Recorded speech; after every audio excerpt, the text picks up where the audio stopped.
सभेला वेळ काळ सगळी बंधनं माफ आहेत, फक्त रात्री 10 वाजेपर्यंत. तसं पाहिलं तर आजचा दिवस काही सुट्टीचा नाही आणि आत्ताची वेळ सुद्धा अशी विचित्र आहे. ही सभेची वेळ नाही आणि तरी देखील तुम्ही किती वेळ झाला इकडे थांबलात माझ्यासाठी मला माहिती नाही. मी तुम्हाला सर्वप्रथम धन्यवाद देतो. एक एक जण म्हणजे भास्करराव काय, सुषमाताई काय, गीते साहेब काय, त्याच्यानंतर आता सुद्धा ज्या घोषणा दिल्या हे सगळे आपले तोफगोळे आहेत. मला भाषण करायची गरजच नाहीये. हे असे एक एक तोफगोळे त्यांच्यावरती आदळल्यानंतर फक्त गुहागर कशाला महाराष्ट्रामध्ये शिल्लक नाही राहणार आहेत. आणि भास्करराव तुम्ही मगाशी बोलताना बोलले होते की त्यांचे भाजपाचे शीर्षस्थ नेते त्यांच्यावरती काहीतरी बोलताय आणि मी तिथे बोललो होतो की भारतीय जनता पक्ष म्हणजे आता जो भाडोत्री जनता पक्ष झालाय त्याचं सध्या शीर्षासन सुरू आहे. खाली डोकं वर पाय. आता तुम्ही इथे म्हणालात कोणतरी तुम्हाला नाच्या म्हणाल. म्हटले नाच्या बोलणारे यांचा दिल्लीत मुजरा आणि गल्लीत गोंधळ सुरू आहे. हे हुजरे, या हुजऱ्यांकडे लक्ष देऊ नका. यांना काय नुसतं मराचं बोट चाटवलं किंवा कोपराला गुळ लावला की हे शांत बसतात. आपण यांना इतके वर्ष पाहत आलो, यांच्याकडे लक्ष सुद्धा देऊ नका, कारण आपली लढाई त्यांच्याशी नाहीच आहे. भाडोत्री जनता पक्षाकडे माणसं शिल्लक नाही राहिली म्हणजे आपलीच फोडून त्यांना गद्दारीचं दूध पाजून आपल्यावरती सोडतायत ते.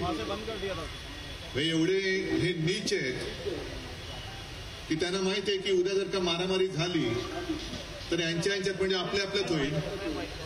या भाडोत्री जनता पक्षांचे कपडे साफ, त्यांच्या अंगावर डाग पण उडणार नाही, म्हणजे रक्त आपलं सांडलं जाणार. पण दुर्दैवाची गोष्ट अशी की त्यांना नाही कळत आहे. त्यांना आपल्याकडनं जे द्यायचं ते सगळं देता येईल तेवढं दिलं होतं. अजूनही आता काल परवा आणखी एक जण गेला. जे जात आहेत आणि जे गेलेत दोन प्रकारचे आहेत. एक तर यांचं काही दिलं खायला तरी भूकच भागत नाही, झालेलं आहे. आणि दुसरं एवढं खाल्ले की अजीर्ण होईल, अपचन होईल. ईडी, इन्कम टॅक्स, सीबीआय वाले डॉक्टर त्यांचा इलाज करतील म्हणून भाजपात गेलेत. म्हणजे अपचनावरती औषध तरी घ्यायला गेलेत किंवा आणखीन काहीतरी खायला गेलेत. आहे ठीक आहे, सगळ्या गोष्टी तुम्ही बघता आहात. मी आणखीन काही वेगळं तुम्हाला सांगण्याची गरज आहे असं वाटत नाही. पण सध्या राज्यभर फिरताना मला एक दिसतंय की संपूर्ण महाराष्ट्र आता पेटलेला आहे. शेतकरी पेटलेत, कामगार पेटलेले आहेत, तरुण आहेत, महिला सुद्धा रागावलेल्या आहेत आणि सगळे एकच म्हणतात की ह्यांनी आम्हाला फसवलंय. आणि आज मी जाहीरपणाने सांगतो की तो जो एक भारतीय जनता पक्ष होता, आम्हाला एक त्याच्याबद्दल आस्था होती. आम्हाला असं वाटलं होतं की जे आमचे शिवसेना प्रमुख सांगायचंय की हिंदुत्व हे आमचं राष्ट्रीयत्व आहे, जो हा आपल्या देशाला, ह्या देशाला आपला मानतो तो आमचा आहे. तो जातपात धर्माने कोणी असला तरी तो आमचा आहे. पण यांचं हिंदुत्व भलतं निघालं. आम्ही आज जो काही विचार मांडतो आहोत की आमचं हिंदुत्व हे घरातली चूल पेटवणारं हिंदुत्व आहे, म्हणून इकडे मुस्लिम बांधव सुद्धा आलेले आहेत. पण यांचं हिंदुत्व हे घर पेटवणारं हिंदुत्व आहे. म्हणून मी जाहीरपणाने सांगतोय की हा जो भाडोत्री जनता पक्ष आहे तो माझ्या देशातल्या तमाम हिंदूंच्या भावनेशी खेळतोय, तमाम हिंदूंना मूर्ख बनवतोय, हिंदूंना नुसतं द्वेषाने पेटवतोय. ठीक आहे, राम मंदिर बांधलं गेलं. राम मंदिर भाजपाने नाही बांधलं, राम मंदिर मोदीजीने नाही बांधलं. संपूर्ण देशात जेव्हा हा विषय थंड बस्त्यामध्ये पडला होता तेव्हा मीच होतो एकटा. मी सांगत होतो प्रधानमंत्रीजींना, मोदीच होते तेव्हा, की तुम्ही विशेष कायदा करा आणि राम मंदिर बांधा. नाही बांधू शकले, हिंमतच नाही हो. दुसऱ्याने काहीतरी केलं काय टिकोजीराव जाऊन तिकडे बसणार. मग कोर्टाने निर्णय दिला, राम मंदिर बांधलं गेलं. आणि राम मंदिराच्या वेळेला अनेक जण मला सांगत होते, भीती व्यक्त करत होते की उद्धवजी जरा आम्हाला भीती वाटते. म्हटलं आता कसली भीती, राम मंदिर झालं. नाही तीच भीती आहे. म्हटलं काय, आतमध्ये खरंच रामाची मूर्ती असेल ना हो? बरोबर ना? का माझाच फोटो येणार, माझीच मूर्ती येणार? कारण फोटोमध्ये तुम्ही बघितलं असाल स्वतःला हे हिंदुत्ववादी मानतात, पण यांच्या आजूबाजूला शंकराचार्य नसतात. आज जो भाजप आहे त्या भाजपामध्ये शंकराचार्यांना स्थान नाहीये, पण भ्रष्टाचारांना स्थान आहे. हा यांचा भाजप, हे यांचं हिंदुत्व. आणि आम्हाला हिंदुत्व शिकवतायत. एवढं तुम्ही हिंदुत्ववादी आहात तर जे शिवसेना प्रमुखांनी काश्मीरी पंडितांसाठी केलं होतं ते आज देखील इतके वर्ष झाल्यानंतर काश्मीरी पंडित जे देशभर विस्थापितासारखे सगळीकडे पसरले, ज्याला महाराष्ट्राने आधार दिला, त्यातला एक सुद्धा काश्मीरी पंडित आज सुद्धा मोदीजी तुम्ही जगातले सगळ्यात ताकदवान, अमितजी तुम्ही सुद्धा जगातले सगळ्यात ताकदवान पंतप्रधान आणि गृहमंत्री आहात, मग तुमच्या राजवटीमध्ये काश्मीरी पंडित अजूनही त्यांच्या घरामध्ये काश्मीरमध्ये का जाऊ शकलेले नाहीत याचं पहिलं उत्तर द्या. आणि मग तुम्हाला जर तुमच्यात काही शक्ती किंवा काही नीतिमत्ता राहिली असेल तर मग तुम्ही हिंदुत्वावरती बोला. मी गेल्या काही दिवसांपूर्वीच्या सभेत बोललो होतो की हे गृहमंत्री कसे आहेत? तिकडे अरुणाचलमध्ये चीन घुसतोय, तिकडे नांगी टाकतायत, शेपूट घालतायत आतमध्ये. अरुणाचलमध्ये जे काय भयभीत झालेले आहेत ते काय हिंदू नाही आहेत? अरुणाचलमध्ये मोदी जायला तयार नाहीत, अरुणाचलमध्ये अमित शहा जायला तयार नाहीत, पण आमच्याकडे येऊन फणा काढतात आणि मणिपूरमध्ये जाऊन शेपूट घालतात. हे तुमचं हिंदुत्व? ही अशी सगळी गोष्ट यांची चाललेली आहे. आणि मला तुम्हाला विचारायचं आहे की मी मुख्यमंत्री होतो, महाविकास आघाडीचं सरकार, आज सुद्धा माझ्या व्यासपीठावरती काँग्रेस सुद्धा आहे, राष्ट्रवादीचे सुद्धा नेते आहेत. ज्या ज्या वेळेला इकडे आपत्ती आली तेव्हा महाविकास आघाडीच्या सरकारने इथे मदत केली होती की नव्हती आणि तुमच्यापर्यंत पोहोचली होती की नव्हती एवढं मला सांगा. हो की नाही? पोहोचले होते ना. आणि ती सुद्धा मोदीजी तुमचे सरकार जे तुम्ही निकष लावले त्याच्या पलीकडे जाऊन, कारण ती तुटपुंजी मदत, तुम्ही बाकी कायदे सगळे बदलत असाल, बदलताय, पण मदतीचे जे निकष ठरवले ते अजूनही जुनेच घेऊन बसलेत. महागाई वाढले पण निकष काय तुम्ही बदलायला तयार नाहीत. ते निकष बदलून आम्ही म्हणजे आपलं सरकारने माझ्या जनतेला मी प्रामाणिकपणाने मदत केली होती. कसल्या गप्पा मारता तुम्ही विकासाच्या? आज सुद्धा इकडे मच्छीमार बांधव आले असतील, आलेत काही? आता तुम्ही मला सांगा, तुमच्या समुद्रात म्हणजे आपल्या समुद्रात LED लावून बोटी कुठून येतात? गुजरातमधून येतात की नाही येत? जाऊन करा, तक्रार करा, अमित शहाना तक्रार करा आणि मोदींना तक्रार करा आणि सांगा या गुजरातमधून जी घुसखोरी चाललेली आहे त्या घुसखोरीला अडवून दाखवा तुम्ही. जर माझ्या इथला एखादा मच्छीमार तिकडे गेला, कारण तिकडे कदाचित मासेच नसतील, कारण सगळं विकास म्हणून सगळं उजाड करून टाकला असेल असं म्हणायचं नाही, पण कदाचित असेल म्हणून तुम्ही आमच्या इकडे म्हणजे एक तर आमच्या अधिकारावरती तुम्ही गदा आणतातच आहात. महाराष्ट्रामध्ये जे उद्योग येत होते आणि महाराष्ट्रामध्ये जे उद्योग होते अगदी हिरे बाजारात सकट, ते सगळे गुजरातला घेऊन चाललेत. माझं गुजरातबद्दल काही द्वेष नाहीये, आकस नाहीये. मी आज सुद्धा सांगतो, इथे सुद्धा गुजराती बांधव आले असतील, जे गुजरातच्या हक्काचं असेल ते आमचं आपलं इंडिया सरकार आल्यानंतर सुद्धा आम्ही तुम्हाला दिल्याशिवाय राहणार नाही, हा माझा शब्द आहे. पण गुजरातचा विकास करताना तुम्ही महाराष्ट्रावर पाडणार असाल तर मात्र तुम्हाला याद राखा, छत्रपती शिवरायाचा महाराष्ट्र तुम्हाला या मातीमध्ये खतम करून टाकेल, गाडून टाकेल राजकारणामध्ये, पण महाराष्ट्राची लोट तुम्हाला आम्ही करू देणार नाही. आणि जे हुजरे आहेत, मुजरे, तुम्हाला भास्करराव तुम्हाला आणि संजय तुम्हाला वाटेल ते बोलणार आहे, त्यांना म्हणणार आहे तुझ्यात जर का थोडी तरी काहीतरी शिल्लक राहिली असेल हिम्मत, ती पहिली नव्हतीच, अजिबात नव्हती, पण थोडी तरी हिम्मत राहिली असेल तर महाराष्ट्राच्या हिताच्या बाजूने कधीतरी एकदा जाब तर विचार, कधीतरी विचार ना. का लुटताय तुम्ही महाराष्ट्र माझा? संपूर्णपणे लूटमार चाललेली आहे. आणि आमच्यावरती घराणेशाहीचा आरोप केल्यानंतर मी त्यांना उत्तर दिलं होतं, मग जरा ते थांबले. अमित शहानी माझ्यावरती आरोप केला होता उद्धव ठाकरेला त्याच्या मुलाला मुख्यमंत्री करायचं आहे. अरे ते माझ्या मुलाला मुख्यमंत्री करायचं की नाही ते मी आणि माझी जनता बघून घेई. अमित शहा तुम्ही आणि मोदी माझ्या मुलाला काही देऊ शकत नाही. पण मुख्यमंत्री जर का करायचं असेल तर तुमचा आशीर्वाद लागेल, कारण मुख्यमंत्री बनण्यासाठी तुमची मतं लागतील. अमित शहाना काय वाटते की सगळी पदं मुख्यमंत्री पद म्हणजे क्रिकेट कंट्रोल बोर्डाचं जणू काय अध्यक्षपदच आहे, दिलं आपल्या पोराला, जय शहाला देऊन टाकलं एका फोन करून. कारण करताय की नाही का पाठवू ईडीला, कोण बोलणार, हिम्मत आहे नाही करत. सगळ्यांनी सांगितलं भेज दो करून टाकला. अमित शहानी जय शहाला करून टाकला अध्यक्ष. आणि आज मी तुम्हाला जे सांगायला आले ते थोडंसं तुम्हाला वेगळं वाटेल पण कळलं पाहिजे. 2014 साली आपण फसलो, 19ला पण फसलो. आपल्याला असं वाटलं होतं की एक चांगला देश, आपला चांगला भारत, जगामध्ये त्याची कीर्ती होईल. पण कीर्ती तर होतच नाहीये.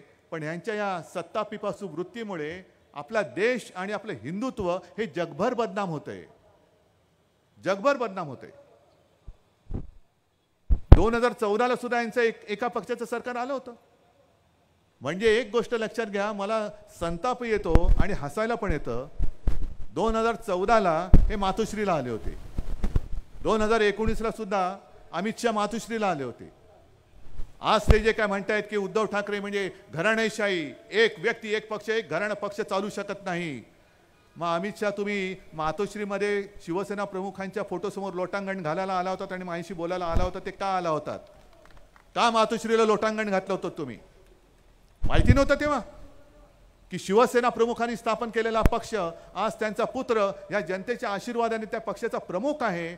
घराणेशाही तेव्हाही होती, आजही आणि उद्याही असणार आहे.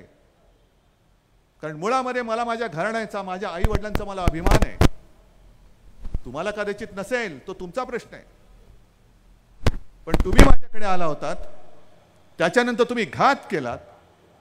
जो शब्द तुम्ही दिला होतात 2.5 वर्षाचा, तो तुम्ही शब्द मोडलात. मी छत्रपती शिवाजी महाराजांची शपथ घेतली, माननीय हिंदू हृदय सम्राट शिवसेना प्रमुखांची आणि मी माची शपथ घेतली. गेल्या आठवड्यात तुळजाभवानीच्या समोर तुळजाभवानीची शपथ घेतली. पण तुम्ही आमच्या पाठीत वार केला. आमचं हिंदुत्व हे दुसऱ्या कोणाचा घात करणारं हिंदुत्व नाहीये. पण जर कोणी आमच्या पाठीत वार केला तर त्याचा कोथळा कसा काढायचा आणि कोथळा काढायला पाहिजे हे शिकवणारं हिंदुत्व आम्हाला छत्रपती शिवाजी महाराजांनी सांगितलेलं आहे. ही तुमची वृत्ती आहे. तुम्ही जे काय तुमच्या तोंडात येईल ते वाटेल ते बोलताय. 2014ला तुमचं सरकार आलं, 2019ला आलं आणि आता सगळ्यांना सांगतायत की आपण आता विकसनशील भारताकडे जाऊया. विकसनशील भारतासाठी अब की बार 400 पार. आपण फसू त्याला. आपण काय म्हणतो, तुम्हाला तुमच्या आपल्या देशाचा विकास हवाय की नको? पाहिजे, मलाही पाहिजे. मग जर देशाचा विकास करण्यासाठी 400 पेक्षा अधिक जागा मागत असतील तर चुकतंय काय? त्यांचं चुकत नाहीये, त्यांचा डावपेच आहे. गेल्या लोकसभेच्या अधिवेशनामध्ये, संसदेच्या अधिवेशनात तुम्ही पाहिलं असाल, फटाक्याची माळ लागावी तसे एक एक एक एक करत जवळपास 100-150 खासदार विरोधी पक्षाचे त्यांनी निलंबित करून टाकले होते. म्हणजे समोरचा विरोधी पक्ष पूर्ण रिकामा केला आणि त्याच्यानंतर त्यांनी काही भयानक कायदे हे संसदेमध्ये मंजूर करून घेतले. जर कोणी ऑब्जेक्शन घेतलं, कोर्टामध्ये गेलं तर ते सांगतील आम्ही काय करणार, संसदेमध्ये मंजूर झालेलं आहे. पण संसदेमध्ये विरोधी पक्ष होता कुठे? विरोधी पक्षच नव्हता तेव्हा. आता सुद्धा त्यांचा जो खेळ चाललेला आहे तो नुसता अबकी बार 400 पारसाठी नाहीये. 400 पार झाल्यानंतर डॉक्टर बाबासाहेब आंबेडकरांनी जी एक घटना आपल्याला दिलेली आहे, पवित्र घटना, पवित्र संविधान आपल्याला दिलेलं आहे, ती घटना यांना बदलायची आहे. ते संविधान यांना बदलायचं आहे. आणि हे माझ्या मनातले खेळ नाहीत. भाजपचेच एक माजी मंत्री आहेत, मला वाटतं त्यांचं नाव अनंत कुमार असेल, त्यांनी अनंत कुमार हेगडे. अनंत कुमार हेगडेनी शिवसेना प्रमुख असे तर बोलले असते यांना काय केले, ते हेगडेनी यांना काय केले ते सांगितलं असतं. पण हेगडेनी त्यांच्या मनातलं सांगितलंय की राज्यघटना बदलण्यासाठी आम्हाला 400 पार करायचंय. आणि मग एकदा जर का राज्यघटना बदलली तर वन नेशन वन इलेक्शन, म्हणजे आता महापालिकाच्या निवडणुका होतच नाहीयेत. काश्मीरमध्ये 4-5 वर्ष झाली विधानसभा होत नाहीये. ही लोकसभा त्यांच्या घशात गेली तर महाराष्ट्राची निवडणूक होईल की नाही सांगता येत नाही. ही एकच निवडणूक झाली का हे मोदीजी तिकडे अध्यक्ष म्हणून बसतील, अध्यक्ष पद्धत सुरू करतील. आणि मग न्यायमूर्ती सुद्धा जसं रशियामध्ये पुतीन नेमतात तसे हे न्यायमूर्ती सुद्धा नेमायला लागतील. ज्याप्रमाणे निवडणूक आयुक्त ते नेमतायत, जसं एक बंगालचे न्यायमूर्ती गंगोपाध्याय यांनी राजीनामा दिला तर दिला, आजपर्यंत पद्धत अशी होती, ती सुद्धा चूक होती, की न्यायमूर्ती त्यांची कारकीर्द संपल्यानंतर पक्षात जायचे आणि राज्यसभेचे खासदार किंवा कुठेतरी राज्यपाल व्हायचे. पण गंगोपाध्यायने आणखीन एक पाऊल पुढे टाकलं. त्याने न्यायमूर्ती पदाचा राजीनामा दिला, थेट भाजपात गेले, तृणमूलवरती दुगाण्या झाडल्या आणि तेवढ्यावर ते थांबले नाही. त्यांनी स्पष्ट सांगितलं की गेले काही दिवस भाजपा माझ्या संपर्कात होता, मीही भाजपाच्या संपर्कात होतो. मग सांगा तुम्ही, ही संपूर्ण न्याय प्रक्रिया जर काही नासवली असेल, उघड उघड ते न्यायमूर्ती सांगतात की भाजपा माझ्या संपर्कात होता. अहो, आम्ही करू शकतो का? आमची चालले सर्वोच्च न्यायालयामध्ये केस, आम्ही करू शकतो संपर्क? आमच्यासाठी दार उघडतील कोणी? पण प्रत्येकाची मर्यादा जशी आम्ही सांभाळतो, आम्हाला सुद्धा सर्वोच्च न्यायालयाकडनं उशीर होतोय, पण तरी आम्ही विश्वास ठेवून आहोत, आज नाही तर उद्या, उद्या नाही तर परवा अपात्रतेच्या केसचा निकाल लागेल आणि न्याय आम्हाला मिळेल, ही आम्ही फक्त आशा आणि प्रार्थना करतोय. मग कशावरून गंगोपाध्याय यांनी गेल्या काही वर्षात तृणमूलच्या विरोधात दिलेले निकाल हे भाजपा प्रणित नसतील असं आपण मानू शकतो? अशी ही जी काळी मांजरं जी भाजप प्रणित आहेत त्यांना मी काळी मांजरं म्हणतोय. जर तुम्ही तिकडे न्याय प्रक्रियेत ठेवणार असाल आणि उद्या 400 पार झाल्यानंतर उघड उघड तुम्ही जर का त्यांच्या नेमणुका करणार असाल, तर मग पाकिस्तान आणि हिंदुस्थानमध्ये फरक काय राहिला? फरक कोणता राहिला? किमान पाकिस्तानच्या निवडणूक आयुक्ताने एक तरी कबूल केलं, कारण इम्रान खान तुरुंगात टाकला तरी त्यांच्या जागा जास्त निवडून आल्या, आणखीन जागा निवडून येत होत्या. पण मतमोजणी सुरू असताना मध्येच ब्रेक लावला, काहीतरी गडबड केली आणि बाकीचे सगळे जिंकायला लागले. आणि त्या निवडणूक आयुक्तांनी सांगितलं की माझा गुन्हा झालेला आहे, वाटलं तर मला फाशी द्या, पण हा गुन्हा माझ्याकडनं घडला आहे. त्या पाकिस्तानच्या निवडणूक आयुक्ताकडे एवढी तरी नीतिमत्ता होती. आमच्याकडे जे निवडणूक आयुक्त बसलेत त्यांना ना लाज लज्जा शरम ना जनाची ना मनाची. त्यांनी सरळ करून सांगून टाकलं की शिवसेना ही मिंध्याची. आणि ह्यानीच जो एक नेमला होता लवाद, जो आता मुंबईतून भाजपच्या तिकीट उमेदवारीवरती निवडणूक लढतोय, नार्वेकर. मग हेच नार्वेकर भारतीय जनता पक्षाच्या तिकिटावरती तिकडे बसले. अध्यक्ष निपक्षपाती असायला पाहिजे, लवाद हा निपक्ष असायला पाहिजे, पण हाच मुळामध्ये पक्षाचा कार्यकर्ता, हाच परत लोकसभेचा उमेदवार. आणि त्यांनी जो निकाल दिला की शिवसेना ही मिंध्यांची, मग सुप्रीम कोर्टाने परवा एक त्यांना दिले कानफटामध्ये की तुम्ही जो काही निकाल दिलेला आहे शिवसेना कोणाची, हा विधिमंडळातल्या बहुमताच्या आधारावर दिलेला निकाल आम्ही दिलेल्या निर्णयाच्या बाहेरचा वाटतो की नाही हे तुम्ही मला सांगा. मला सर्वोच्च न्यायालयाला हीच विनंती करायची की आता या कोणी कोणाला सांगायचं, कारण हे सांगण्याच्या आणि ऐकण्याच्या पलीकडे गेलेले आहेत. तुम्ही किती त्यांच्या कानफटात मारल्या तरी ते अक्कल नाहीये, त्यांना सुचत नाहीये काही, ते तर बोलूच शकत नाही, कारण ते दिल्लीचे गुलाम झालेत. आता तुम्ही सांगा, ह्यानी सांगा, मी सांगतो, तुम्ही सांगतो, असं न करता जोपर्यंत या देशामध्ये लोकशाही जिवंत आहे, शेवटच्या घटका मोजते, तोपर्यंत सर्वोच्च न्यायालयाच्या न्यायमूर्तींना मी विनंती करतोय, त्या लोकशाहीला वाचवा. ती मेली, मग औषध आलं तर काही उपयोग नाही. मग आपल्याला श्रद्धांजली तरी वाहता येईल की नाही, कारण हुकुमशाह आपल्या डोक्यावरती बसला असेल. ही जी मी लढाई लढतोय, आता आनंद गीते साहेब म्हणाले उद्धव ठाकरेंना मुख्यमंत्री करा. नाही, माझं असं काही स्वप्न नव्हतं आणि आज सुद्धा नाहीये. मी तळमळीने तुम्हाला का सांगतोय, जसं कोरोनाच्या वेळेला मी तुम्हाला सांगत होतो, तळमळीने सांगत होतो आणि तुम्ही माझं ऐकत होतात, त्याच तळमळीने सांगतोय की बाबा रे, आता चुकू नका, समोर हुकुमशाही दिसते जी कोरोनापेक्षा घातक आहे. जर या वेळेला तुम्ही चुकलात आणि पुन्हा मोदी तिकडे बसले तर उद्धव ठाकरेचा हा लढा नाहीये. तुम्ही विचार करायचा आहे तुमचं आणि तुमच्या भावी पिढ्यांचं आयुष्य कसं असेल. आज जे काही देशाला स्वातंत्र्य मिळालंय, आपण स्वातंत्र्य उपभोगू शकतो, आपण बोलू शकतो. जर एखादं मत पटलं नाही तर आपण मत मांडू शकतो. जर हे हुकुमशाह आपल्या डोक्यावरती बसले तर आपण बोलूही शकणार नाही. लॉकडाऊन कायमचा आपल्या आयुष्यामध्ये होईल आणि भावी पिढ्या ज्या जन्माला येतील, जसं आज म्हणजे काल मी प्रवास करताना एका चौकात मला थांबवलं, सगळे शिवसैनिक जमले होते, अगदी हो मुस्लिम बांधव सुद्धा होते त्याच्यामध्ये. म्हटलं काय रे? नाही साहेब, पुतळ्याला हार घालायचा आहे. तर म्हटलं कोणाचा पुतळा आहे? मी बघितलं तर भगतसिंगांचा पुतळा. म्हटलं आलोच. मी उतरलो आणि भगतसिंगांच्या पुतळ्याला माल्यार्पण केलं. किती वर्ष झाली भगतसिंग जाऊन? आज सुद्धा त्यांची आपण पूजा करतो. कारण हे सगळे क्रांतिकारक होऊन गेले म्हणून आपल्याला स्वातंत्र्य मिळालं. आणि त्यांच्या नंतर आपण इतके वर्ष आलो, या आपण त्यांच्या भावी पिढ्या आज देखील त्यांची पूजा करतो. तर आपल्या भावी पिढ्या आपल्याला काय म्हणतील?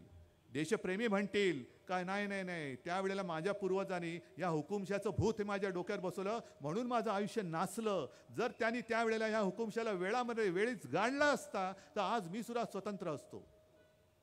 हा विचार तुम्ही करायचा आहे. बाकीच्या गोष्टी ठीक आहे, बाकी मोदींच्या थापा म्हणजे अमित शहा जे बोलले होते की महाविकास आघाडी म्हणजे पंक्चर झालेली रिक्षा आहे. ठीक आहे, माझी रिक्षा पंक्चर झाले का काय झाले तो भाग वेगळा आहे. पण अमित शहाजी तुमचं जे ट्रिपल चौबळ इंजिनचं सरकार चाललेलं आहे, त्या सरकारला सगळी भ्रष्टाचाराची चाकं लागलेली आहेत. एक तर 70,000 कोटीचं चाक आहे, दुसरं आदर्शचं चाक आहे, तिसरं आमच्या दाढीवाल्या मिंद्याचं चाक आहे.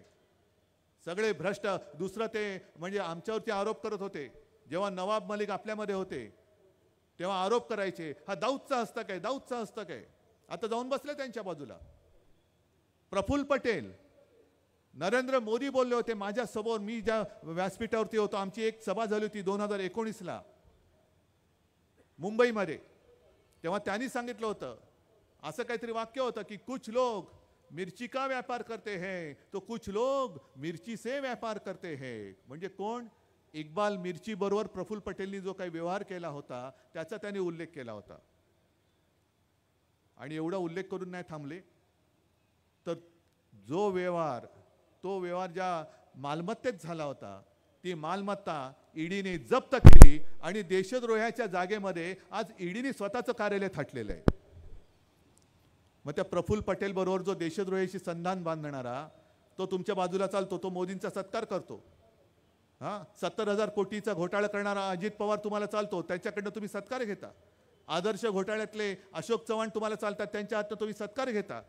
आमचा गद्दार मिंदे चालतो, त्याची घराणेशाही चालते. बाजूची घराणेशाही कशी आहे ती त्याच्याबद्दल तर बोलण्याची गरजच नाही, ती तुम्हाला चालते. म्हणजे अशी सगळी भ्रष्ट आणि सडलेली घराणेशाही तुम्हाला चालते. पण ज्या शिवसेना प्रमुखांनी तुम्हाला तुमच्या संकट काळात वाचवलं त्या शिवसेना प्रमुखांची हिंदुत्ववादी घराणेशाही तुम्हाला का चालत नाही?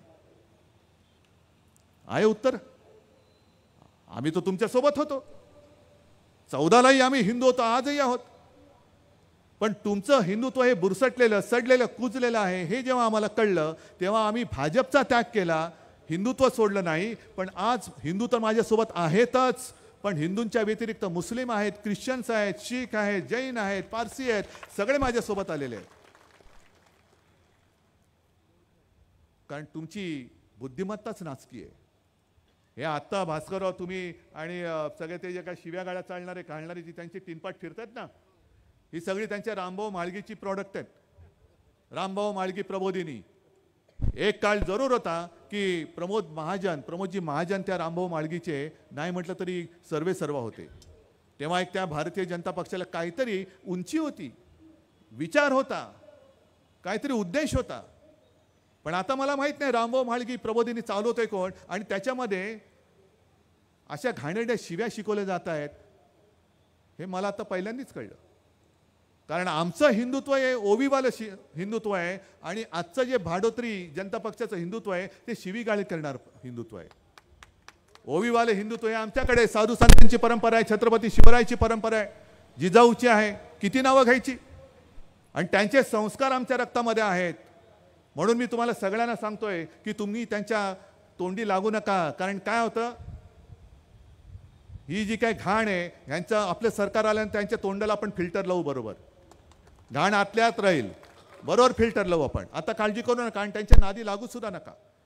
आज आपण लढतो ती देशाची लढाई लढतो आहोत. आणि म्हणून मला खात्री आहे की मी नुसता इकडे अनंत गीतेंचा प्रचार करायला आलेलो नाही. गेल्याही वेळेला आलो होतो, आज परत आलोय. गेल्या वेळेला इकडनं थोडक्यात आपली संधी हुकली, पण या वेळेला अत्यंत गरजेच्या वेळेला अनंत गीतेंची आपल्याला गरज आहे, अत्यंत आवश्यकता आहे. कारण देशात जर का आपलं सर्वांना सोबत घेऊन चालणारं देशभक्तांचं सरकार या वेळेला आपण आणू शकलो नाही तर मग आपल्या देशामध्ये हुकुमशाही आल्याशिवाय राहणार नाही, हे परत एकदा तुम्हाला सांगतोय. म्हणून जे उमेदवार तुमच्यासमोर उभे केलेले आहेत, मग आता अनंत गीते आहेत, उद्या जेव्हा विधानसभेला तेव्हा संजय कदम आहे, भास्कर अवतार आहेतच, सगळे जे काय उमेदवार देईन, जे उमेदवार देईन ते सगळे तुमच्यातले, तुमच्या हक्काचे, रक्तामासाचे आणि तुम्हाला न्याय देणारे असतील. त्यांना विजयी करण्याची जबाबदारी मी तुमच्यावरती सोपवतो आणि तूर्त मी आपली रजा घेतो. जय हिंद, जय महाराष्ट्र.